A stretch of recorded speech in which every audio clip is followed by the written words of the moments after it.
Welcome to My Binding Video. This is the Dahle 472 Premium Rolling Trimmer, and yes, it's 72 inches long. There's a movable edge guide on the right side of the trimmer, but you can also move it to the left side, or use it anywhere on the surface because it's magnetic, and simply place your pages against it for consistent straight cuts.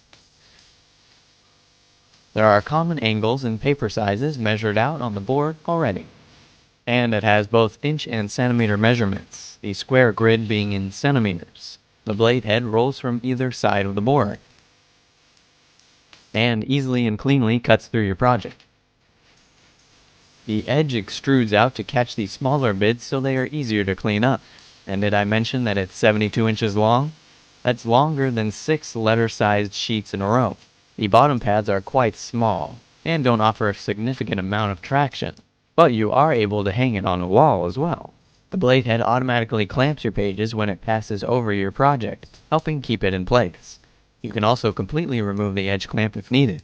If you need to cut posters or anything with more length, it's hard to go wrong with this trimmer.